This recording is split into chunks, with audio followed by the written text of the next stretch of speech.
What a wild game 1 may napadasal mga idol sa ginawa ni Jalen Brunson. Grabe yung epic comeback na nangyari, sobrang solid ng laban mga idol. Game 1, New York Knicks versus the Boston Celtics. Nagbabalik si Jrue Holiday, complete lineup ang Boston. Josh Hart, nice fake to start the offense of New York.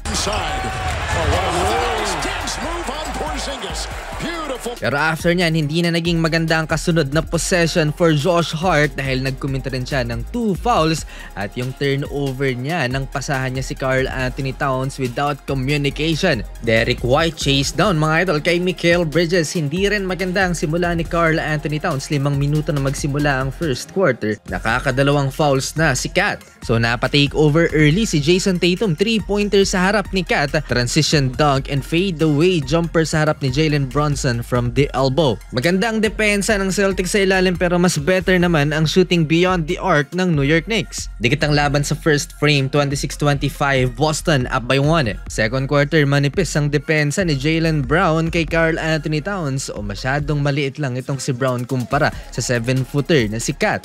Parehong competitive ang 6th man ng New York at Boston, Peyton Pritchard. Ang 6th man ng NBA, double-digit scoring sa first half habang si Miles McBride naman sa New York leading the bench with 8. Jaylen Brown gustong i-taste of his own medicine mga idol. Si Jalen Brunson magpa-foul bait pa sana. Eto mga idol, pinunteriya ng Boston Celtics ang kahinaan ng New York Knicks. Kagaya sa ginawa ng Golden State kay Steven Adams, hinak rin ng Boston si Mitchell Robinson. Talino ng ginawa dito ng Celtics mga idol dahil maalat sa free throw line si Mitchell Robinson. Sinamantala nila yung pagkakataong yun dahil hindi pa nila maipasok si Karl Anthony Towns with 3 personal fouls. Effective naman mga idol dahil 2 out of 8 from the charity stripe si Robinson. Napilitan tuloy si Coach Tibb na ilabas ang kanilang big man at ipasok ang isa pang backup center na si Precious Achiuwa na hindi pinaglaro sa buong series kontra Detroit Pistons. Hindi man lang naisip ng Detroit Pistons ang ganitong tactics sa first round. Bukod kay Karl Anthony Towns, nalagay din sa foul trouble si Jalen Brunson. Nakuha niya ang kanyang pangatlong foul dito under 3-minute mark ng second frame. Walang nagawa si Karl Anthony Towns sa bench ng New York Knicks habang pinapanood ang kanyang kupunan na tinatampakan ng Boston Celtics. Umabot lang naman mga idol ng 16 points ang biggest lead ng Boston sa pagtatapos ng first half, 61-45. Dahil yan sa pag-takeover ng reigning NBA Finals MVP Jaylen Brown. Kinumpronta niya si Jalen Brunson after the buzzer dahil mukhang hindi nagustuhan ng JB ng Celtics ang pag-flop ni Jalen Brunson sa last possession ng Celtics. Pinapaiyak ng Boston Celtics si Karl Anthony Towns, si Al Horford lang pala ang katapat niya sa ilalim. Dito nag-commit siya ng 24-second shot clock violation and another turnover committed by Karl Anthony Towns dahil na naman sa defense ng Celtics. Mas matanda ng 9 years itong si Al Horford kay Karl Anthony Towns pero X-factor pa rin both ends of the floor. Sa play na to, nakuha ni Karl Anthony Towns ang kanyang pang-apat na fouls at umabot na rin ng 20 ang lamang ng Boston. Kahit mga guards ng home team kayang depensahan ang star player ng New York Knicks. Nakasentro sa pintura ang defense ng Boston Celtics. Nakitaan sila ng butas ng New York Knicks. Libre yung mga tao sa labas. Nagresulta yan sa 3 sunod na 3-pointers ng visiting team.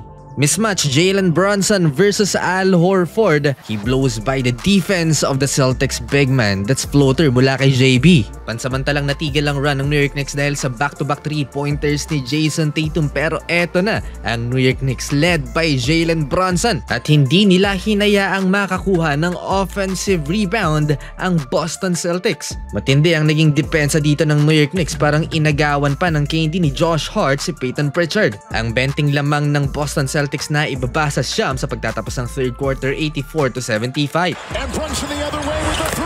Bullseye!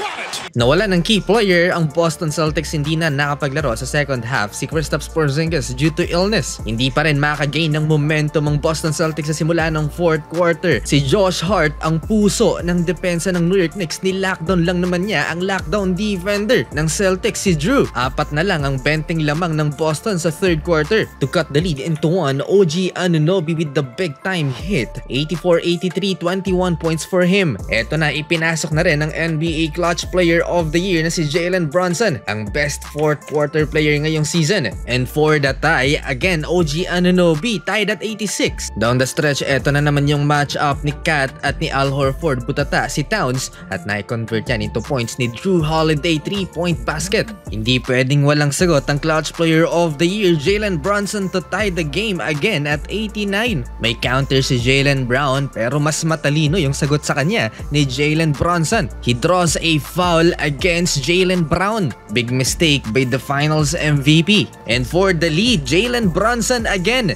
Brunson at three. Got another one. First. At kung akala nyo ay natapos na mga idol, dinagdagan pa ng tres ni Jalen Brunson. 97-91, 6-point Knicks lead. Foul. That's a three. Got another one.